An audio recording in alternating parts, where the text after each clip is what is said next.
Praise to the lord. ఈరోజు దేవుడు మనకిచ్చినటువంటి వాగ్దానం ఏంటంటే, ఇర్మీయా గ్రంథము 2వ అధ్యాయము 25వ వచనం. జాగ్రత్త పడి నీ పాదములకు చెప్పులు తొడుగుకొనుము. ఆమెన్. మన పాదములకు చెప్పులు తొడుగుకోవటం వల్ల, మనము చెప్పులు వేసుకోవటం వల్ల మనకి కలిగేటటువంటి ఉపయోగాలు, అంటే మన పాదాలకి కలిగేటటువంటి ఉపయోగాలు మనందరికీ తెలుసు. సాధారణంగా మనము చెప్పులు వేసుకోవటం వల్ల మన కాలికి, అంటే మన పాదాలకి ఆ దుమ్ము కానీ ధూళి కానీ తగలకుండా అంటకుండా ఉంటుంది. రాళ్ళు ఒత్తుకోవటం కానీ గుచ్చుకోవటం కానీ, లేదంటే ఎదురు రాళ్ళు తగలటం కానీ జరగకుండా ఉంటుంది. ముళ్ళులు, ఏదైనా గాజు పెంకులు ఇట్లాంటివి మన కాలికి గుచ్చుకోకుండా ఆ కాళ్ళకి వేసుకున్నటువంటి చెప్పులు మనల్ని కాపాడుతూ ఉంటాయి. అట్లాగే బురద లాంటిది కానీ, లేదా కొంచెం బాగులేనటువంటి వాటిని దగ్గర మనం నడవలసి వచ్చినప్పుడు, అపరిశుభ్రంగా ఉన్న వాటి దగ్గర మనము వచ్చినప్పుడు, లేదా మురికి కాలువల దగ్గర మనము నడవవలసి వచ్చినప్పుడు మన పాదాలకు ఆ మురికి, ఆ బురద అంటకుండా అవి కాపాడుతాయి. అట్లాగే ఇంకా అపరిశుభ్రమైన పరిస్థితుల్లో, అపరిశుభ్రమైన మార్గాలలో, ఆ ప్రదేశాలలో మనము సంచరించవలసి వచ్చినప్పుడు మనము ఖచ్చితంగా చెప్పులు ధరించుకొనే మనము నడుస్తూ ఉంటాం. ఎందుకంటే ఆ ప్రాంతంలో ఆ అపరిశుభ్రంగా ఉన్నటువంటి ఆ ప్రదేశాలలో ఉన్నటువంటి వైరస్లు కానీ, బ్యాక్టీరియాలు కానీ మన కాళ్ళకు అంటుకొని ఆ చిన్నగా మన కాళ్ళ నుంచి మన శరీరంలోనికి ప్రవేశించి కొన్ని రకాల వ్యాధులు, కొన్ని రకాల రోగాలు మనకి కలుగు చేస్తూ ఉంటాయి. అంటే ఇవన్నీ దేనివల్ల ఆగిపోతున్నాయి అంటే, మనము చెప్పులు ధరించుకోవటం వల్ల. అంటే మనము మన పాదాలకి చెప్పులు ధరించుకోవటం వల్ల మన పాదాలు రక్షింపబడుతూ ఉన్నాయి. అలాగే దేవుడు ఇక్కడ చెప్పులు తొడుగుకోండి అనేది ఏ అర్థంలో మాట్లాడుతూ ఉన్నాడంటే, యెరూషలేములో నివసించేటటువంటి ప్రజలందరితో దేవుడు మాట్లాడుతూ ఉన్నాడు ఇర్మీయా ద్వారా. ఇర్మీయా ద్వారా దేవుడు ఏం మాట్లాడుతూ ఉన్నాడంటే, ఇదిగో మీరందరూ నాకు వ్యతిరేకంగా జీవిస్తూ ఉన్నారు, మీరందరూ నా మీద తిరుగుబాటు చేస్తూ ఉన్నారు, మీరందరూ కూడా నాకు ఇష్టం లేని పనులన్నీ చేస్తూ ఉన్నారు, అన్ని దేవతలను పూజిస్తూ ఉన్నారు, విగ్రహాలను పూజిస్తూ ఉన్నారు, పాపం చేస్తూ ఉన్నారు, మీరందరూ నాకు వ్యతిరేకంగా ఇష్టం లేని జీవితము, నాకు ఇష్టం లేని పనులు మీరు జరిగిస్తూ ఉన్నారు. అయితే ఇవన్నీ నేను చూస్తూ ఉన్నాను, నేను మీకు చెప్తా ఉన్నాను, ఇవన్నీ మంచివి కాదు, ఇవన్నీ మంచివి కాదు, మీ మనసులు మార్చుకోండి, మీ ప్రవర్తనను మార్చుకోండి అని నేను మీకు చెప్తూ ఉన్నా కూడా మీరు నా మాట వినటం లేదు. అయితే మీరు జాగ్రత్త పడి చెప్పులు తొడుగుకోండి అని చెప్తా ఉన్నాడు. అంటే ఇక్కడ అర్థం ఏంటంటే, మనం గమనించాల్సింది, ఆయన ఒక హెచ్చరిక చేస్తూ ఉన్నాడు. అంటే మనము చేసే తప్పులను మనకి జ్ఞాపకం చేస్తూ ఉన్నాడు. ఏమని? ఇదిగో మీరు నా మీద తిరుగుబాటు చేశారు, మీరు నాకు వ్యతిరేకంగా జీవిస్తూ ఉన్నారు, అన్య దేవతలను పూజిస్తూ ఉన్నారు, నాకు ఇష్టం లేని పనులు మీరు చేస్తూ ఉన్నారు అని మనం చేసేటువంటి పాపాన్ని, మనం చేసేటటువంటి తప్పుల్ని మనకి జ్ఞాపకం చేస్తూ మనల్ని హెచ్చరిస్తూ ఉన్నాడు. అట్లాగే రెండో విషయం ఏంటంటే, ఇదిగో నేను మీకు చెప్తా ఉన్నాను, మీరు మారట్లేదు అంటున్నాడు. అంటే ఏంటంటే, మనము చేసే తప్పులన్నీ మనకు జ్ఞాపకం చేసి అవి మీరు మానుకోండి, అవి చెయ్యొద్దు, అవి మంచివి కాదు, అవి మీ జీవితాన్ని మార్చలేవు, అవి మిమ్మల్ని పాపంలోనికి తీసుకొని వెళ్తాయి, అవి మిమ్మల్ని శిక్షకు లోబడేలాగా చేస్తాయి, కాబట్టి ఇప్పటికైనా నా మాట వినండి. అంటే ఆయన ఒక సువార్తను ప్రకటిస్తూ ఉన్నాడు, ఆయన ప్రకటిస్తూ ఉన్నాడు. అంటే ఆయన మాట్లాడుతున్నాడు ఏమనంటే, మనల్ని హెచ్చరిస్తూ ఉన్నాడు, ఒక సువార్తను మనకి ప్రకటిస్తూ ఉన్నాడు. అంటే ఆ సువార్తను మనము విని, ఆయన ఏదైతే చెప్తా ఉన్నాడో ఆ సువార్తను మనం విని ఏం చెప్తా ఉన్నాడు? నువ్వు కరెక్ట్గా లేవు, నీ ప్రవర్తన కరెక్ట్గా లేదు, నీ ఆలోచనలు కరెక్ట్గా లేవు, మీరు చేసేటువంటి ఆ పనులు కరెక్ట్గా లేవు, మీరు వ్యతిరేకంగా తిరుగుబాటు చేస్తూ ఉన్నారు, అన్య దేవతలను పూజిస్తావు, ఇదంతా కరెక్ట్ కాదు అని ఆయన చెప్తా ఉన్నాడు. సో ఆ సువార్తను మనం అంగీకరించి, ఆ మాటలు మనం అంగీకరించి మన మనస్సు మార్చుకోవాలి, మన ఆలోచనలు మార్చుకోవాలి, మన తలంపులు మార్చుకోవాలి, మన ప్రవర్తనను మార్చుకోవాలి.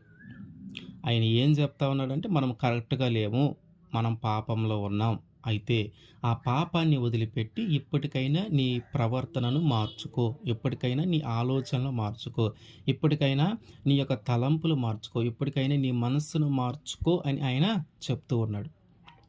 అలా ఎప్పుడైతే మారతావో, అలా ఎప్పుడైతే మారతావో, ఆ సువార్తను విని, ఆయన చెప్పినటువంటి మాటను గ్రహించి, ఆయన యొక్క హెచ్చరికను మనము గుర్తు చేసుకొని, ఆయన యొక్క సువార్త మనము అంగీకరించి, ఆ సువార్త వలన మనము మారాలి. ఆ సువార్తను మనం అంగీకరించి, దానిని అంగీకరించటానికి మన మనస్సును మనము సిద్ధము చేయాల. మన మనస్సును మనము సిద్ధము చేయాలి. దేనికోసం సిద్ధం చేయాలంటే, మనము జీవించేటటువంటి జీవితం కరెక్ట్ అయినది కాదు. మనము జీవించేటటువంటి జీవితము, మనం చేసేటటువంటి పనులన్నీ గూడా ఆయనకి ఇష్టం లేని పనులు. ఆయనకి ఇష్టం లేని పనులు కాబట్టి, ఆయన మనకొక సువార్తను ప్రకటిస్తూ ఉన్నాడు. అది ఏంటి అంటే, మీరు వాటన్నిటిని వదిలిపెట్టి నా మార్గంలో నడవండి. నా మార్గంలో నడవండి. నాకిష్టమైన పిల్లలుగా మీరు జీవించండి. మీరు పాపంలో పడిపోకుండా మంచి జీవితము జీవించండి అనే విషయము, అనే సువార్తను ఆయన మనకు ప్రకటిస్తూ ఉన్నాడు కాబట్టి, మనము సిద్ధపడాలి. మన మనస్సును మనము సిద్ధము చేయాలి. దేనికోసం సిద్ధం చేయాలంటే, ఆ పాపాలన్నీ వదిలిపెట్టుకొని మంచి జీవితం జీవించటానికి, ఆయనకి ఇష్టమైన వ్యక్తిగా, ఆయన ఇష్టానుసారంగా మనం జీవించటానికి మన మనస్సును సిద్ధము చెయ్యాలి. అంటే మన ప్రవర్తనను మనము మార్చుకోవాలి. మన పాదాలకి ఎట్లాగైతే చెప్పులు తొడుక్కుంటే మనకు రక్షణ కలుగుతుందో, మన పాదాలకి మనం చెప్పులు తొడుక్కుంటే ఎలాగైతే రక్షణ కలుగుతుందో, అట్లాగే మన ప్రవర్తనను మార్చుకోవటం వల్ల, మన ఆలోచనలు మార్చుకోవటం వల్ల, మన తలంపులను మార్చుకోవటం వల్ల, మన యొక్క మనస్సును మార్చుకోవటం వల్ల మనకి రక్షణ కలుగుతుంది. మనకి రక్షణ కలుగుతుంది. దేవుడు అందుకని అక్కడ మన యొక్క ప్రవర్తనను మార్చుకోండి అనే మాటను చెప్పటం కోసమే అక్కడ మీరు చెప్పులు తొడుగుకోండి అనే మాటను మాట్లాడి ఉన్నారు. మన పాదాలకి మనము చెప్పులు తొడుక్కోవటం వల్ల ఎట్లా అయితే మన పాదాలు రక్షింపబడతాయో, ఆయన చెప్పేటటువంటి మాట, ఆయన చేస్తున్నటువంటి హెచ్చరిక, ఆయన చేస్తున్నటువంటి సువార్తను మనము అంగీకరించి, ఒక సిద్ధమైన మనస్సు మనం కలిగి ఉండి, మన ఆలోచనలు, మన తలంపులు, మన మనస్సును, మన ప్రవర్తనను మార్చుకోవటం ద్వారా మనము రక్షింపబడతాము. కాబట్టి ఆ సిద్ధమైన మనస్సు అనే జోడు, ఆ సిద్ధమైన మనస్సు అనే జోడు మనం ఎప్పుడైతే ధరించుకుంటామో, అప్పుడు మనము పాపములో నుంచి విడిపించబడి మనము రక్షింపబడతాము. మన ఆత్మ మనము రక్షింపబడతాము. మన చెప్పులకి పాదాలు తొడుక్కోవటం వల్ల మన పాదాలకు రక్షణ కలిగినట్టే, సిద్ధమైన మనస్సును మనము కలిగి ఉన్నప్పుడు, ఆయన సువార్తను విని సిద్ధమైన మనస్సును మనం కలిగి ఉన్నప్పుడు మనము రక్షింపబడతాము. మన ఆత్మ రక్షింపబడుతుంది. ఈ విషయము మనకి ఎఫ్ఎస్సి 6:15లో మనకి చాలా స్పష్టంగా అర్థమవుతూ ఉంటుంది. పాదములకు సమాధాన సువార్త వలనైన సిద్ధ మనస్సు అను జోడు తొడుగుకొని నిలువబడుడి. ఇక్కడ జోడు అంటే 2 రకాల అర్థాలు వస్తాయి సాధారణంగా. అవి ఏంటి అంటే, జోడు అంటే కళ్ళ జోడు అని, లేదంటే జోడు అంటే చెప్పుల జోడు అని. అయితే ఇక్కడ కళ్ళ జోడు అని అనుకోవటానికి లేదు. ఎందుకంటే ఇక్కడ పాదములు అంటున్నాడు, పాదములకు అంటున్నాడు. పాదములకు సమాధాన సువార్త వలనైన సిద్ధ మనస్సు అను జోడు తొడుగుకొని నిలువబడుడి. ఏమి తొడుక్కోవాలా? సిద్ధమైన మనస్సు అనే జోడు. అది దేని వల్ల కలుగుతుందంటే, సువార్త వలన, సమాధాన సువార్త వలన. సాధారణంగా చెప్పుల్ని సమాధానంగా మాట్లాడుతూ ఉంటారు. ఎందుకంటే ఆ రెండిటికి ఎంత గొడవైనా, ఆ రెండిలో ఒక చెప్పు బాగున్న, ఒక చెప్పు బాగలేకపోయినా, మనం 2 చెప్పులను ఒకే చోట పెట్టటం. మనం 2 చెప్పులను ఒకే చోట విడుస్తూ ఉంటాం. అట్లాగే ఇప్పుడు మనము చేయవలసింది ఏంటంటే, సువార్త మన దగ్గరికి వచ్చినప్పుడు, సువార్త మనము వినినప్పుడు, ఆ సువార్తను మనము విని, దానిని గ్రహించి, ఆ సువార్త మనము నమ్మి, మన యొక్క ప్రవర్తనను మార్చుకోవటానికి మన మనస్సును మనము సిద్ధము చేయాలి. ఆ సిద్ధమైన మనస్సునే దేవుడు అంటున్నాడు ఒక జోడు. అది ఒక జోడు. సువార్త వలనైన సిద్ధమైన మనస్సు అనే జోడు. ఆ సిద్ధమైన మనస్సునే దేవుడు ఒక జోడుగా, ఒక జత చెప్పులుగా, ఒక జోడుగా దేవుడు మాట్లాడుతూ ఉన్నాడు. అంటే ఆ జోడు మనము తొడుక్కున్నప్పుడు, ఆ సిద్ధమైన మనస్సు అనే జోడు మనం తొడుక్కున్నప్పుడు మనం రక్షింపబడతాం. మన పాదాలకి ఎట్లాగైతే ఒక చెప్పులు ధరించుకుంటే మన పాదాలు రక్షింపబడతాయో, ఆ సిద్ధమైన మనస్సు అనే జోడు మనము తొడుక్కున్నప్పుడు మనము రక్షింపబడతాం. మన ఆత్మ రక్షింపబడుతుంది. అయితే దేనివల్ల కలుగుతుందంటే సువార్తను వినటం వలన. ఈ సువార్తను విననప్పుడు మన మనసును మనం సిద్ధం చేసుకోవాలి. దేనికోసం మనం సిద్ధం చేస్తున్నామంటే, మనకు ఆయన జ్ఞాపకం చేస్తూ ఉన్నాడు. ఇదిగో మీరు ఇట్లాంటి జీవితం జీవిస్తా ఉన్నారు. ఇదిగో మీరు నాకు వ్యతిరేకంగా జీవిస్తూ ఉన్నారు. మీరు నా మీద తిరుగుబాటు చేస్తా ఉన్నారు. మీరు పాపంలో ఉన్నారు. మీరు ఆ పాపపు జీవితంలోనే జీవిస్తా ఉన్నారు. మీరు మీరు వ్యభిచారం చేస్తా ఉన్నారు. మీరు దొంగతనం చేస్తా ఉన్నారు. మీరు మోసం చేస్తా ఉన్నారు. మీరు అబద్ధాలు ఆడుతా ఉన్నారు. ఇదిగో అనేకమైన పాపాలు మీరు చేస్తా ఉన్నారు. అయితే నేను ఈరోజు మీకు చెప్తా ఉన్నాను అవన్నీ మంచివి కాదు. అవన్నీ మిమ్మల్ని పాపంలో పడివేశాయి. ఆ పాపం వల్ల మీకు కలిగే జీతము మరణమే గాని రక్షణ కాదు. ఆ పాపములోనే ఉండి మీరు మరణిస్తే గాని మీరు నిత్య నరకానికి వెళ్ళిపోతారు. కాబట్టి ఇప్పటికైనా నా మాట వినండి. ఇప్పటికైనా నేను చెప్పేది ఆలోచించండి. ఇదిగో ఈ సువార్త మీ దగ్గరికి వస్తూ ఉంది కాబట్టి దానిని మీరు గ్రహించండి. మీరు వినండి, గ్రహించండి. మీ మనస్సును మార్చుకోండి. ఎప్పటికైనా మీ ఆలోచనలు, మీ తలంపులు, మీ మనస్సు, మీ ప్రవర్తన గాని మార్చుకోవటానికి మన మనస్సుని సిద్ధము చెయ్యాల. ఆ సిద్ధమైన మనస్సుని ఆయన ఒక జోడుగా మాట్లాడుతూ ఉన్నాడు. ఆ సిద్ధమైన మనస్సునే ఒక జోడుగా మాట్లాడుతూ ఉన్నాడు. ఆ సిద్ధమైన మనస్సును అనే జోడును మనం ఎప్పుడైతే తొడుగుకుంటామో అప్పుడు మనము రక్షింపబడతాము. అప్పుడు మనము రక్షింపబడతాం. మన ఆత్మ రక్షింపబడుతుంది. కాబట్టి ఇప్ మనము ఆ సిద్ధమైన మనస్సు అనే జోడు తగిలించుకోవాలి, తొడుక్కోవాలి. ఇక్కడ ఇప్పుడు మనం ఏదైనా బయట నుంచి తిరిగి ఇంట్లోకి వచ్చేటప్పుడు మనం ఏం చేస్తాం? చెప్పులు విడుస్తాం. కానీ మనం ఇంటిలో నుంచి బయటికి వెళ్ళాలి, ఒక ప్రయాణం చేయాలంటే మొదట మనం ఏం చేస్తాం? మనకి ఆ ప్రయాణానికి అవసరమైనవి ఏవేవో ఉన్నాయో అవన్నీ మనం సర్దుకుంటాం.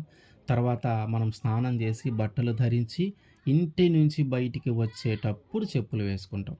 అంటే ఇంక చెప్పులు వేసుకున్నాక ఇంక ఆగేది లేదు. ఇక ప్రయాణమే. ఇంక మళ్ళీ చెప్పులు వేసుకొని ఆగకుండా ప్రయాణం చేయటానికే మనము ఇష్టపడుతూ ఉంటాం. లేదు అంటే ఇంకా సమయం ఉందంటే మనం ఇంట్లోనే ఉంటాం గానీ అప్పుడు చెప్పులు ధరించుకొని అటు ఇటు తిరగకుండా ఉంటాం. కాబట్టి మనం ఏదైనా ఒక ప్రయాణం చేయవలసి వచ్చినప్పుడు లేదా మనం ఇల్లు దాటి బయటికి వెళ్ళవలసి వచ్చినప్పుడు మనము ఖచ్చితంగా చెప్పులు ధరిస్తాం. అది లాస్ట్ అనమాట. ఇంక చెప్పులు ధరిస్తే మనము ఇక ప్రయాణమే. ఇంకా ఆగకుండా ఇంక చెప్పులు ధరించుకున్నాక ఇంకా ఆగకుండా మనం ఏదో ఒక నడిచో లేకపోతే ఎట్లనో మనం ప్రయాణము సాగిస్తూనే ఉంటాం. అయితే ఇప్పుడు మనము చెప్పులు ధరించుకున్నాము. ఏం చెప్పులు ధరించుకున్నామంటే సువార్త వలనైన సిద్ధమైన మనసు అనే జోడు మనం ధరించుకున్నాం. అయితే ఇప్పుడు మనము ఏం చేయాలంటే మనము ప్రయాణించాలి. ఎందుకు ప్రయాణించాలి? మనము ఎందుకు ప్రయాణించాలి అంటే సువార్తను ప్రకటించడానికి.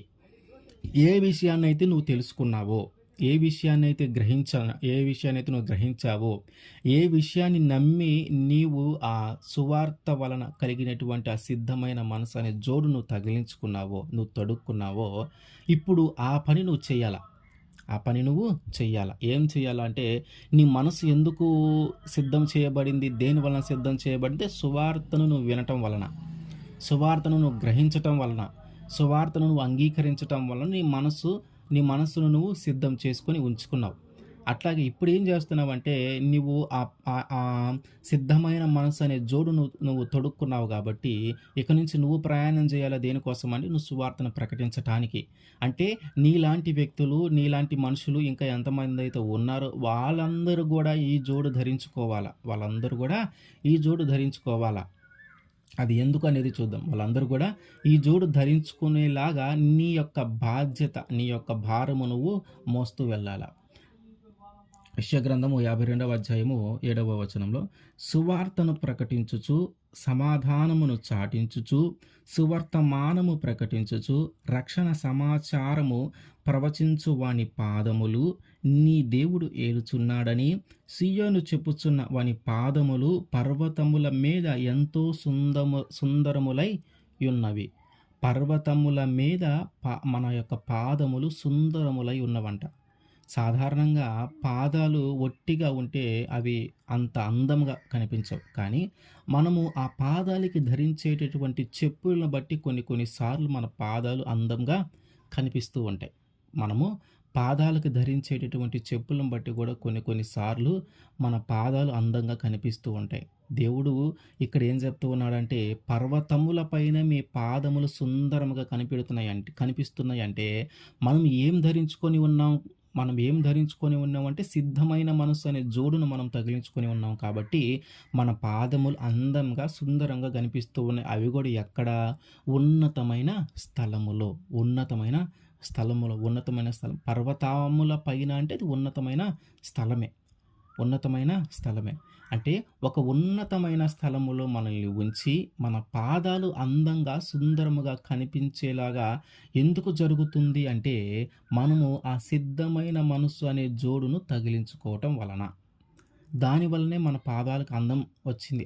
అందువలనే మన పాదాలు పర్వతముల పైనున్నా గూడా సుందరముగా కనిపిస్తూ ఉన్నాయి. అంటే అది మనం ఎప్పుడైతే ఆ జోడుని తగిలించుకుంటామో, ఎప్పుడైతే మనం ఆ పని చేయటం ప్రారంభిస్తామో, మనల్ని దేవుడు ఉన్నతమైన స్థితిలో ఆయన మనల్ని ఉంచుతాడు. ఉన్నతమైన స్థితిలోనే ఆయన మనల్ని ఉంచుతాడు. అయితే మనం చేయాల్సిందేందంటే, మనము ఏ విషయం తెలుసుకున్నాం? మనం ఎందుకు మన మనసును సిద్ధము చేసుకున్నాం? ఎందుకు సిద్ధం చేసుకున్నాం? ఇదిగో మనం జీవించేటటువంటి జీవితం అంతా గూడా పాపకరమైనది. మనం చేసే పనులన్నీ గూడా పాపంలోనికి తీసుకొని వెళ్ళేయే గానీ, అవి జీవ మార్గంలోనికి తీసుకొని వెళ్ళేవి కాదు. ఆయన ఇదిగో యేసుక్రీస్తు వారు అనే దేవుడు యేసుక్రీస్తు వారు మన లోకానికి వచ్చి, మనిషిలాగా ఆయన జీవించి, మనుషులు ఈ లోకంలో ఎంతమందైతే ఉన్నారో అంతమంది పాపాల నిమిత్తము ఆయన మన మీదకి రావాల్సినటువంటి శిక్షను, ఆ పాపం వల్ల కలిగేటటువంటి శిక్షను, ఆ పాపం వల్ల కలిగేటటువంటి దోషాన్ని ఆయన భరించుకొని, ఆ పాపములన్నిటి నిమిత్తము ఆయన తన రక్తాన్ని కార్చి సిలువనెక్కి మన కోసము ప్రాణత్యాగము చేశాడు. మనం చేసినటువంటి ఈ లోకంలో ఉన్న, ప్రపంచంలో ఉన్నటువంటి ప్రతి వ్యక్తి చేసేటువంటి పాపాన్ని ఆయన రక్తంలో కడిగి మనల్నందరినీ పవిత్రులుగా మార్చడానికి ఆయన రక్తాన్ని కార్చాడు. కాబట్టి ఆ విషయాన్ని మనము గ్రహించాల. ఆ విషయాన్ని మనము గ్రహించాల. కాబట్టి ఇదిగో నేను మీకోసం నా రక్తాన్ని కార్చాను. మీ పాప భరితాన్ని, మీ పాపము వల్ల కలిగేటటువంటి ఫలితాన్నంతా నేను అనుభవించి మీకోసం నేను ప్రాణత్యాగం చేశాను. అయితే ఇదిగో నేను రెండవసారి రాబోతూ ఉన్నాను. ఇప్పటికైనా మీ మనసును మార్చుకోండి. ఇప్పటికైనా మీ ఆలోచనలు మార్చుకోండి. ఇప్పటికైనా మీ తలంపులు మార్చుకోండి.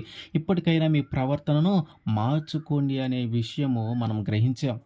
దానిని బట్టి మన మనసును సిద్ధం చేసుకొని, ఒక సిద్ధమైన మనసు అనే జోడును మనము తగిలించుకున్నాం. మనం తొడుగుకున్నాం. కాబట్టి ఇదే మాట మన చుట్టూ ఉన్న వాళ్ళకి, మనకు తెలిసిన వాళ్ళకి అందరికీ మనము తెలియచేయాలి. ఎందుకంటే వారు కూడా ఈ రక్షణ అనుభవాన్ని పొందుకోవాలి. వారు కూడా ఈ రక్షణ అనుభవాన్ని పొందుకోవాలి. వారు కూడా నిత్య నరకానికి వెళ్ళకుండా ఎల్లప్పుడూ సంతోషము ఉండేటటువంటి ఆ పరలోకానికి మనము వారిని నడిపించాలి.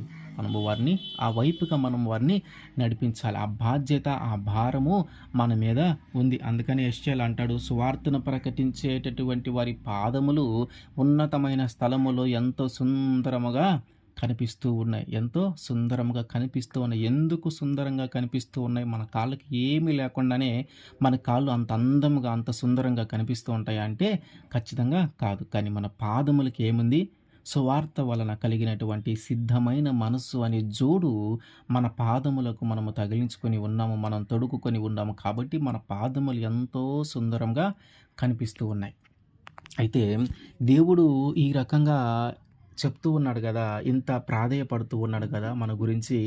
కానీ ఇంకా ఆయన మాట వినకుండా వాళ్ళ ఇష్టానుసారంగా జీవించేవాళ్ళు ఈ లోకంలో ఇంకా చాలామంది ఉన్నారు. ఈ లోకంలో ఇంకా ఉన్నారు. వారు ఇంకా తెలుసుకోవటంలా, అవును నా కోసము ఒక ఆయన ఈ భూమి మీదకి వచ్చాడు. నా కోసము ఒక ప్రాణం పెట్టిన వ్యక్తి ఉన్నాడు. నా కోసం రక్తం చిందించినటువంటి వ్యక్తి ఉన్నాడు. ఇదిగో ఆయనే నజరేయుడైన యేసు. ఆయన తిరిగి రెండోసారి ఈ భూమి మీదకి రాబోతూ ఉన్నాడు. ఇదిగో ఆయన వచ్చే సమయానికల్లా నేను నా మనస్సును, నా ఆలోచనలను, నా తలంపులను మార్చుకోవాలి. నా ప్రవర్తన నేను మార్చుకొని ఆయనకి ఇష్టమైన వ్యక్తిగా, ఆయనతో తీసుకుపోబడే వ్యక్తిగా, ఆయనతో పాటు పరలోకంలో నివసించే వ్యక్తిగా, నిత్య జీవంలో ఉండే వ్యక్తిగా నేను మార్చబడాలి. ఇందుకోసమే కదా దేవుడు నన్ను నా కోసం ఇంతగా దేవుడు రక్తాన్ని కార్చాడు. నా కోసం ఇంతగా ప్రాణత్యాగం చేశాడు. ఇందుకోసమే కదా అని మనము గ్రహించకుండా ఇంకా ఈ లోక ఆశల్లో, ఇంకా ఈ లోక పాపంలో, ఈ లోక మాలిన్యంలో పడిపోయే వాళ్ళు ఇంకా చాలామంది ఉన్నారు. ఇర్మియా గ్రంథము 3వ అధ్యాయము 13వ వచనం, నీ దేవుడైన యెహోవా మీద తిరుగుబాటు చేయుచు నా మాటలను అంగీకరింపక ప్రతి పచ్చని చెట్టు క్రింద అన్యులతో కలిసి కొనుటకు నీవు ఇటు అటు పోయిన నీ దోషములను ఒప్పుకొనుము. ఏంటంట? మన దోషములను ఒప్పుకోవాలంట. ఇదే యెహోవా వాక్కు. ఏం చెప్తా ఉన్నాడు? మీరు నాకు వ్యతిరేకంగా జీవిస్తూ ఉన్నారు. మీరు నా మీద తిరుగుబాటు చేస్తా ఉన్నారు. నేను చెప్పిన మాట మీరు వినకుండా ఉన్నారు. నేను చెప్పే ప్రతి మాట అంగీకరించకుండా, ఆయన చెప్పే మాటలన్నీ కూడా వ్యర్థమైనవి. ఆయన చెప్పే మాటలు మనకు ఉపయోగపడేవి కాదు అని మీరు భావిస్తా ఉన్నారు.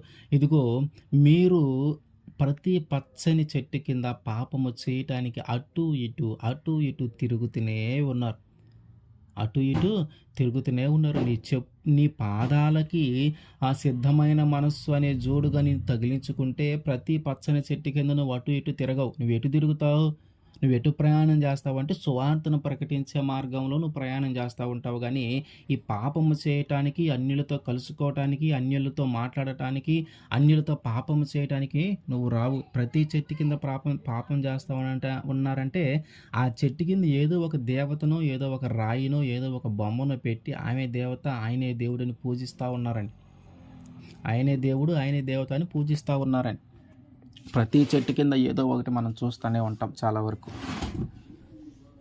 అంటే ఆయన ఏమంటున్నాడంటే, ఇదిగో ఇప్పటిదాకా నువ్వు తిరిగావు. ఇప్పటిదాకా నువ్వు ఎటో చేసావు. నువ్వు తిరగబడ్డావు. నా మీద తిరుగుబాటు చేసావు. ఇష్టం లేకుండా జీవిస్తా ఉన్నావు. నేను చేయొద్దన్న పని చేస్తానే ఉన్నావు. అన్ని దేవతలను పూజిస్తా ఉన్నావు. ప్రతి చెట్టు కింద ఏదో ఒక రాయినో, ఏదో ఒక బొమ్మనో పెట్టి పూజలు చేస్తా ఉన్నావు. ఇదిగో ఇప్పటికైనా నువ్వు తెలుసుకో. ఇప్పటికైనా నువ్వు మారు. ఈ లోకంలో ఉన్నటువంటి వాటన్నిటి నుంచి నువ్వు విడిపించబడాలా. ఈ లోక ఆశల నుంచి నువ్వు విడిపించబడాలా. ఈ లోకంలో కనిపించే అందమైన దానినల్లా పొందుకోవాలి అనే ఆశలన్నిటి నుంచి నువ్వు విడిపించబడాలా. ఇదిగో నువ్వు చేసిన దోషాలు, నువ్వు చేసిన పాపాలన్నీ ఇప్పటికైనా వచ్చి ఒప్పుకో. ఇప్పటికైనా వచ్చి ఒప్పుకో. ఇప్పటికైనా ఒప్పుకుంటే నీ మనస్సు మారుతుంది. ఇప్పటికైనా నువ్వు ఒప్పుకుంటే నీ ఆలోచనలు మారుతాయి, నీ తలంపులు మారుతాయి, నీ యొక్క ప్రవర్తన మారుతుంది. ఇంకా నువ్వెంతకాలం తిరుగుతావు ఇదే లోకంలో, ఎంతకాలం ఉంటావు ఇదే లోకంలో. ఆయన చెప్తూ ఉన్నాడు కదా, నువ్వు దోషం చేసావు, నువ్వు పాపం చేసావు, నువ్వు నాకు ఇష్టం లేకుండా జీవిస్తూ ఉన్నావు, నువ్వు వ్యతిరేకంగా జీవిస్తూ ఉన్నావు, నువ్వు నా మీద తిరుగుబాటు చేస్తూ ఉన్నావు, అన్ని దేవతలకు పూజిస్తూ ఉన్నావు, నీ ఇష్టానుసారంగా స్వేచ్ఛగా జీవిస్తూ ఉన్నావు. ఇక చాలు.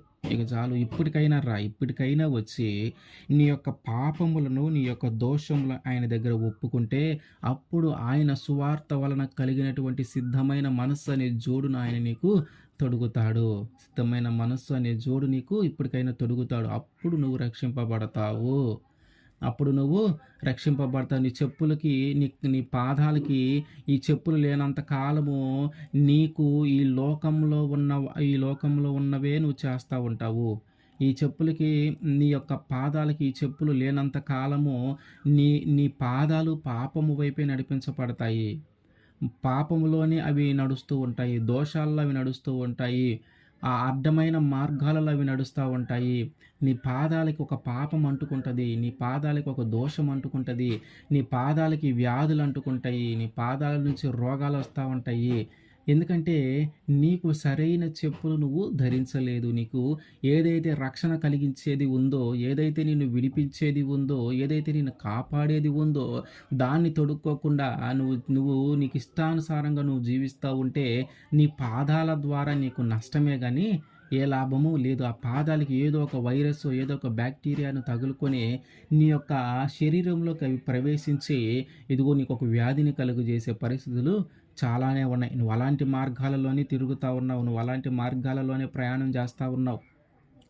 కాబట్టి నీ పాదాలకు ఏం చేయాలంటే అటు ఇటు తిరగకుండా నువ్వేం చేయాలంటే సువార్త వలన కలిగినటువంటి ఒక సిద్ధమైన మనస్సు అనే జోడును అనే ఒక చెప్పులను నువ్వు ధరించుకొని ఉంటే అప్పుడు నీ యొక్క ప్రయాణం వేరు. అప్పుడు నువ్వు రక్షింపబడతావు.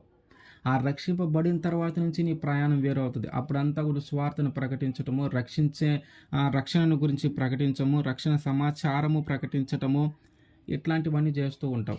కానీ అది ఎప్పుడైతే నువ్వు అవి ధరించవో, ఎప్పుడైతే నువ్వు తొడుక్కుకొనవో, అప్పుడు నువ్వు చేసేవన్నీ కూడా పాపమే. నువ్వు నడిచేవన్నీ కూడా పాపమే. నువ్వు అడుగులు ఎటు పడతాయో తెలియకుండా నువ్వు నడుస్తూ ఉంటావు.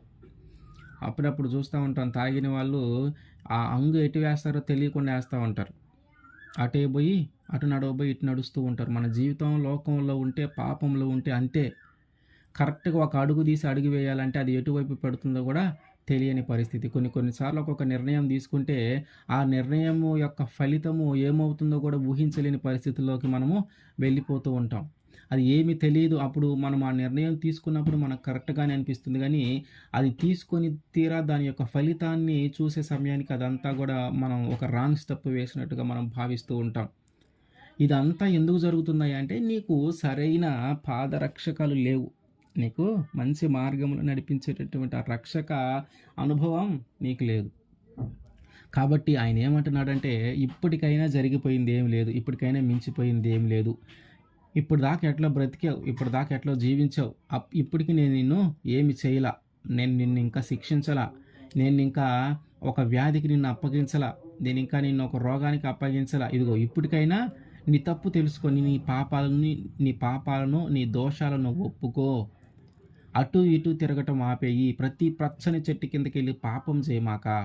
ఇప్పటికైనా ఆపేసి, ఇప్పటికైనా అవన్నీ మానుకొని నా దగ్గరకొచ్చి నీ యొక్క పాపాలను ఒప్పుకో, నీ యొక్క దోషాలను ఒప్పుకో అని దేవుడు చెప్తూ ఉన్నాడు. చిన్న కుమారుడు తన తండ్రిని వదిలిపెట్టి వెళ్ళిపోతున్నాడు. తన తండ్రిని వదిలిపెట్టి తనకు రావలసినటువంటి ఆస్తినంతా కూడా తీసుకొని, అదంతా కూడా వ్యర్థమైన వాటి కోసం ఖర్చు చేశాడు. వ్యర్థమైన వాటి కోసము ఖర్చు చేశాడు. తను తీసుకొని వెళ్ళిన ధనమంతా కూడా అయిపోయింది. తినటానికి తిండి లేని పరిస్థితుల్లోకొచ్చాడు. చివరికి ఏం చేశాడు? ఒక వ్యక్తి కింద ఒక పనివాడిగా ఏర్పాటు చేయబడ్డాడు. ఒక వ్యక్తి కింద పనివాడిగా ఏర్పాటు చేయబడ్డాడు. ఆహారం దొరికిందా? లేదు. పందులు తినేటటువంటి పొట్టు తిన్నాడు. పందులు తినేటటువంటి పొట్టు.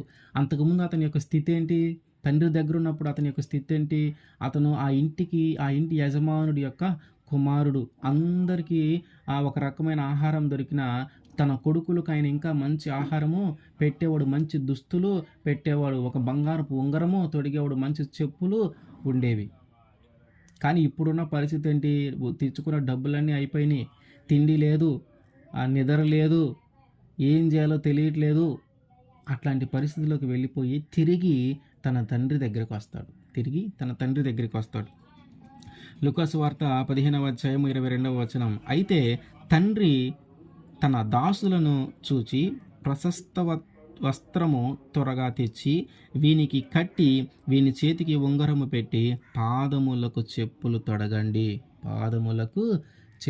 తొడగండి. అంటే ఇతను వెళ్ళి తనకున్నదంతా ఖర్చు చేసుకొని వచ్చాడు.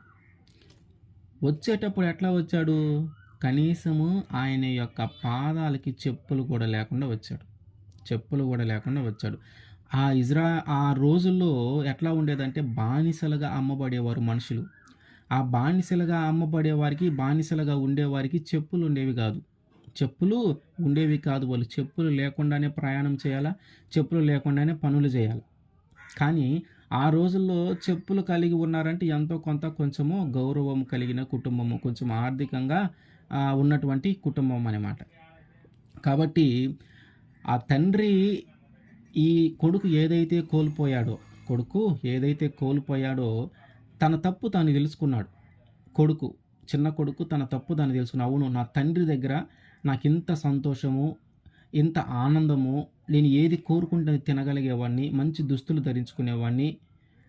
నా తండ్రి నన్ను ఎంత బాగా చూసుకున్నాడు. అయితే నేను ఆయన మాట వినకుండా ఆయన్ని వ్యతిరేకించి, ఆయన మీద తిరుగుబాటు చేసి, ఆయనకి ఇష్టం లేని విధంగా జీవించటానికి నా తండ్రి నా కోసం సంపాదించిన ఆస్తినంతా కూడా నేను ఆయన మీద కోపపడి తిట్టి నాకు రావాల్సిందంతా నేను తీసుకొని వెళ్ళిపోయి, ఇదిగో ఇప్పుడేమో అంతా ఖర్చు అయిపోయింది, అన్నిటికీ ఖర్చు చేశాను. ఇప్పుడు నా దగ్గర తినటానికి కూడా ₹1 కూడా లేని పరిస్థితులకు నేను వచ్చాను. ఇదిగో ఆ పరిస్థితిలో నేనేం చేయాలో, ఆకలయ్యి ఏం చేయాలో తెలియక ఒకని దగ్గర పందులు కాయటానికి ఒక జీతగాడిగా, ఒక పనివాడిగా నేను మాట్లాడుకొని ఏర్పాటు చేసుకున్నాను. అయితే ఆయన ఆ పందులు తినే పట్టు తినటానికి కూడా నన్ను ఒప్పుకోవటం లేదు. ఆ పందులు తినే పొట్టు కూడా తినటానికి నన్ను ఒప్పుకోవటం లేదు. ఎంత హీనమైన పరిస్థితిలోకి నేను వచ్చాను.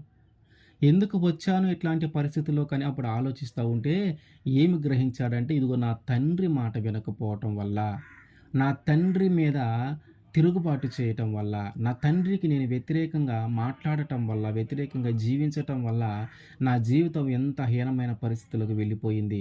కాబట్టి ఇకనైనా నా తండ్రి దగ్గరికి నేను తిరిగి వెళతాను.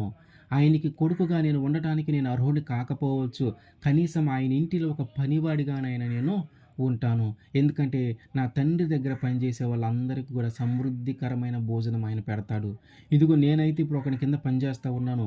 ఆయన కనీసము ఆ పందులకు పెట్టే పొట్టు నేను తిన్నా కూడా నన్ను ఊరుకోవటంలా, నన్ను కొడుతున్నాడు, నన్ను శిక్షిస్తా ఉన్నాడు, నన్ను తినొద్దని చెప్తా ఉన్నాడు. కానీ నా తండ్రి నా తండ్రి దగ్గర పనిచేసే వాళ్ళతో నా తండ్రి ఇట్లా లేడు. నా తండ్రి దగ్గర ఎవరైతే పనిచేసే వాళ్ళు ఉన్నారో వాళ్ళందరికీ ఆయన సమృద్ధికరమైన భోజనం ఆయన పెడుతూ ఉన్నాడు. కాబట్టి ఒక కొడుకుగా నేను ఆయన దగ్గరికి వెళ్ళలేకపోయినా కనీసం ఆయన దగ్గరికి వెళ్ళి బ్రతిమలాడుకొని, అయ్యా నేను తప్పు చేశాను, నన్ను క్షమించు, ఇదిగో కొడుకుగా ఉండటానికి నేను అర్హుడిని కాను, కనీసం నీ నీ దగ్గర చాలామంది పని చేస్తూ ఉన్నారు కదా, వాళ్ళలో ఒక పనివాడిగానైనా నన్ను చేర్చుకోమని నేను అడుగుతాను. ఎంత జ్ఞానోదయమైందో చూడండి. ఎంత జ్ఞానోదయమైందో చూడండి. కానీ మనకి మాత్రం కాటల్లా. మనకి మాత్రం కాటల్లా. దేవుడు చెప్తా ఉన్నాడు, ఇదిగో నువ్వు నాకు వ్యతిరేకంగా జీవిస్తున్నావు, నాకు ఇష్టం లేకుండా జీవిస్తున్నావు, నా మీద తిరుగుబాటు చేస్తూ ఉన్నావు, ఆ దేవతలను పూజిస్తూ ఉన్నావు, అవేవి నిన్ను కాపాడేవి కాదయ్యా, అన్నిటిలో నిన్ను వదిలిపెట్టేయ్యా కానీ నిన్ను కాపాడేవి కాదు. ఇదిగో నువ్వు పాపం చేస్తూ ఉన్నావు, నువ్వు దోషాలు చేస్తూ ఉన్నావు, మోసం చేస్తూ ఉన్నావు, వ్యభిచారం చేస్తూ ఉన్నావు, అబద్ధాలు ఆడుతూ ఉన్నావు, దొంగతనాలు చేస్తూ ఉన్నావు. ఇదిగో నీ వల్ల అనేక మంది ఇబ్బంది పడుతూ ఉన్నారు, నువ్వు అనేక మంది బెదిరిస్తూ ఉన్నావు, నీ ప్రవర్తన సరిగా లేదు, నీ ఆలోచన సరిగా లేదు, నీ మనసులో ఉన్నటువంటి తలంపులు సరిగా లేవు. ఇదిగో వాటన్నిటిని మార్చుకో, ఇదిగో వాటన్నిటిని మార్చుకో అని దేవుడు ఇప్పటికీ చెప్తా ఉంటే, ఇదిగో ఇంకా తెలియని వాళ్ళు, ఇంకా గ్రహించిన వాళ్ళు చాలామంది ఉన్నారు. కానీ చిన్న కుమారుడికి భలే జ్ఞానోదయం అయింది. ఏంటంటే పరిస్థితులన్నీ చూసొచ్చాడు. పరిస్థితులన్నీ చూశాడు. ఏంటి, డబ్బున్నప్పుడు ఎట్లాంటి పరిస్థితులు ఉంటాయి, డబ్బు లేనప్పుడు ఎట్లాంటి పరిస్థితులు ఉంటాయి, రెండూ చూశాడు. ఉన్నతమైన స్థితిలో ఉన్నప్పుడు మనకుండే గౌరవము ఎట్లా ఉంది, తండ్రి దగ్గర ఉన్నప్పుడు మనకున్నటువంటి గౌరవం ఎట్లా ఉండేది, తండ్రి దగ్గర ఉన్నప్పుడు మనకున్నటువంటి తిండి విధానం ఎట్లా ఉంది, తండ్రి దగ్గర మనం ధరించేటటువంటి దుస్తులు ఎట్లా ఉన్నాయి, తండ్రి దగ్గర ఉన్నప్పుడు మనకి కాళ్ళకి ఆ మట్టి అంటకుండా చెప్పులు ధరించుకునే వాళ్ళం. ఇదిగో ఇప్పుడైతే తండ్రికి దూరమయ్యాను, తండ్రికి వ్యతిరేకంగా ఉన్నాను, తండ్రి మీద తిరుగుబాటు చేశాను, ఇదిగో ఇప్పుడు నా పరిస్థితి ఏంటంటే కాళ్ళకి చెప్పులు, దుస్తులు. మా దుస్తులేమో ఎట్లా పడితే అట్లా అయిపోయినాయి, సరైన నిద్ర లేదు, సరైన తిండి లేదు, పని చేస్తా ఉన్నాను కానీ సరైన ఆహారము దొరకట్లేదు. ఇంత కర్మ నాకు ఎందుకు పట్టిందంటే, గ్రహించిన విషయం ఏంటంటే తండ్రి మాట వినకపోవటం వల్ల, తండ్రి దగ్గర జీవించకపోవటం వల్ల, తండ్రికి వ్యతిరేకంగా ఉండటం వల్ల, తండ్రి మీద తిరుగుబాటు చేయటం వల్ల. ఇదిగో మనకి కూడా అట్లాంటి గతే పడుతుంది. ఎప్పుడు మన దేవుని మనం వ్యతిరేకించినప్పుడు, మన దేవుడి మీద మనం తిరుగుబాటు చేసినప్పుడు, మన దేవునికి ఇష్టానుసారంగా మనం జీవించినప్పుడు, మన దేవుడి నుంచి మనం దూరంగా వెళ్ళిపోయినప్పుడు, మనం ఆయన మీద ఆధారపడక మనం జీవిస్తూ ఉన్నప్పుడు మనకు కూడా అట్లాంటి గతే పడుతుంది. కాబట్టి ఆయన ఏం చేశాడు, ఆ కొడుకు అవన్నీ తెలుసుకొని ఇకనైనా నా తండ్రి దగ్గరికి ఒక పనివాడిగా అయినా నేను వెళ్తానని వెళ్ళినప్పుడు దూరము నుంచి ఆ తండ్రి గమనిస్తూ ఉన్నాడంట. ఎవరు వస్తున్నారు, నా కొడుకు ఏమన్నా వస్తున్నాడేమో, తప్పిపోయిన ఆ చిన్న కుమారుడు తన తప్పు తను తెలుసుకొని వస్తూ ఉన్నాడేమో అని ఎదురు చూస్తూ ఉన్నాడు. అసలు ఆ రోజు ఎందుకు ఎదురు చూస్తూ ఉన్నాడు అని కానీ మనం ఆలోచిస్తే, ఆ రోజు మాత్రమే కాదు కానీ ప్రతిరోజు ఆయన ఎదురు చూస్తూనే ఉన్నాడు. ఈ రోజైనా వస్తాడేమో, ఈ రోజైనా తన తప్పు తాను తెలుసుకొని వస్తాడేమో అని ఎదురు చూస్తూ ఉంటే, ఇదిగో ఆ రోజు కూడా వచ్చింది. ఆ రోజు ఎదురు చూస్తూ ఉన్నాడు. ఇదిగో కొడుకు దగ్గరికి వచ్చే కంటే కూడా తండ్రి ముందుగా గబగబా కొడుకు దగ్గరికి వెళ్ళి, అయ్యా నా కొడుకులాగే ఉన్నాడు దూరం నుంచి చూస్తే అని తండ్రి ఇంటిలో నుంచి గబగబా కొడుకు దగ్గరికి పరిగెత్తుకుంటూ వెళ్ళిపోయి కొడుకును గుర్తించి ఎంతో ప్రేమగా కౌగిలించుకొని ఆ మెడ మీద ముద్దు పెట్టి, ఆ యొక్క ప్రేమకు గుర్తుగా నిన్ను ఎంత మిస్ అవుతున్నానయ్యా, నేను ఇంత ప్రేమించానయ్యా అనే విషయాన్ని ఆయన తెలియజేస్తూ ఉన్నాడు. వెంటనే తన దగ్గర ఉన్నటువంటి దాసులను పిలిపించాడు. ఇదిగో నా కొడుకు వచ్చాడు, చిన్న కొడుకు తప్పిపోయేవాడు వచ్చాడు, తన తప్పు తను తెలుసుకొని వచ్చాడు, కాబట్టి ఇదిగో వాడిని నీట్గా ఉంచండి, మంచి ప్రశస్తమైన వస్త్రం ఒకటి తీసుకొని రండి, ఒక బంగారు ఉంగరాన్ని తీసుకొచ్చి వెలిగి పెట్టండి, అట్లాగే కాళ్ళకి చెప్పులు తొడిగించండి. ఈయన కనీసం తన పాదాలకి చెప్పులు కూడా లేకుండా నడుచుకుంటూ వచ్చాడు. అక్కడ ఉన్న పరిస్థితి అట్లా ఉన్నాయి. కాబట్టి నీ పాదములకు చెప్పులు ఎప్పుడు తొడిగించబడతాయంటే, నీ తప్పును నువ్వు తెలుసుకొని వచ్చినప్పుడు. నీ తప్పును నువ్వు తెలుసుకొని వచ్చినప్పుడు. ఆయన అదే కదా చెప్తా ఉన్నాడు. ఇదిగో అటు ఇటు తిరిగి దోషాలు చేసావేమో, అటు ఇటు తిరిగి పాపం చేసావేమో, ఇదిగో నీకు సిద్ధమైన మనస్సు అనే జోడు నువ్వింకా తొడిగించుకోలేదు కాబట్టి, ఒకవేళ నువ్వు ఆ పాపంలో పడిపోతా ఉన్నావేమో, ఇదిగో ఇప్పటికైనా నువ్వు చేసినటువంటి ఆ పాపాలను, నువ్వు చేసినటువంటి ఆ దోషాలనన్నిటిని ఒప్పుకో, ఒప్పుకో. అప్పుడు నేను నీకు ఆ సిద్ధమైన మనస్సు అనే జోడుని నేను నీకు తగిలిస్తాను. ఇక్కడ ఏం చేశాడు తండ్రి? చెప్పులు తొడిగించాడు. ఇక నుంచి ఆయన పాదాలకు ఏ మట్టి అంటదు. ఆయన పాదాలు ఏ పాపం వైపు నడిపించబడవు. ఆయన యొక్క పాదాలకి ఏ పాపము అంటదు. ఆయన ఒక రక్షణ కలిగించారనమాట ఆ పాదాలకి. ఎవరి వలన రక్షణ కలిగింది ఆ పాదాలకి? తన తండ్రి వలన. తన తండ్రి వలన. ఆ తండ్రి వలనే ఆ పాదాలకు రక్షణ కలిగింది. కాబట్టి మనకి కూడా రక్షణనిచ్చేది మన తండ్రే. మనకి కూడా రక్షణనిచ్చేది మన తండ్రే. మనకి కూడా ఆయన ఆ సిద్ధమైన మనస్సు అనే జోడును ఆయన మన పాదాలకి తొడుగుతాడు. మనము రక్షింపబడతాం. అయితే ఎప్పుడంటే మనం ఆ సిద్ధమైన మనస్సు అనే జోడును మనం తగిలించుకున్నప్పుడు. మరి ఆ జోడును మనం ఎప్పుడు తగిలించుకుంటాం? దేవుడు మనకు అట్లాంటి అవకాశాన్ని ఎప్పుడు మనకిస్తాడంటే, మనము ఆయనకి వ్యతిరేకంగా జీవించి ఉంటే, ఆయన మీద మనం తిరుగుబాటు చేసి ఉంటే, ఇప్పటికైనా సరే మనము చేసినటువంటి దోషాలను, ఇప్పటికైనా సరే మనం చేసినటువంటి పాపాలను ఆయన దగ్గర ఒప్పుకొని పశ్చాత్తాపడితే, చిన్న కుమారుని ఎట్లాగైతే తన తండ్రి దగ్గరికి తీసుకున్నాడో, అట్లాగే మన దేవుడు కూడా మనల్ని దగ్గరికి తీసుకుంటాడు. మన దేవుడు కూడా మనకి రక్షణను కలుగజేస్తాడు. ఆయన మొదటి నుంచి చెబుతుంది అదే.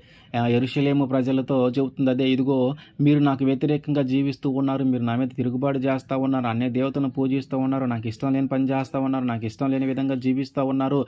కాబట్టి ఇప్పటికైనా మీ మనసును మార్చుకోండి. ఇప్పటికైనా మీ ఆలోచనలు మార్చుకోండి. ఇప్పటికైనా మీ తలంపులు మార్చుకోండి. ఇప్పటికైనా మీ ప్రవర్తనను మార్చుకోండి. కాబట్టి తొందరపడి చెప్పులు మీరు ధరించుకోండి. తొందరపడి చెప్పులు మీరు తొడుగుకోండి. అంటే తొందరపడి ఎట్లా చెప్పులు ధరించుకుంటే ఎట్లాగైతే మన యొక్క పాదాలకు రక్షణ కలుగుతుందో, ఇదిగో సిద్ధమైన మనస్సు అనే జోడు తగిలించుకోవటం వల్ల, సిద్ధమైన మనస్సు అనే జోడు తొడుగుకోవటం వల్ల మనము రక్షింపబడతాము. మన ఆత్మ రక్షింపబడుతుంది. అయితే మనము చేసిన దోషాలన్నీ మనం ఒప్పుకోవాలా, ఆయన సన్నిధిలో మనము ప్రాధేయపడాలా, ఆయన మీద మనం ఆధారపడాలా. తప్పిపోయిన తన చిన్న కుమారుని తన తండ్రి అలాగైతే చేర్చుకున్నాడో, మన దోషాలు ఒప్పుకునేటువంటి మనల్ని కూడా, మన పాపాలను ఒప్పుకునేటువంటి మనము కూడా ఆ సువార్తను విని, ఆ సువార్తను గ్రహించి, ఆ సువార్తను మనము అంగీకరించి, మనము మన మనస్సును సిద్ధము చేసి ఆయన దగ్గరికి వెళితే, అప్పుడు ఆయన మన పాపాలను క్షమించి,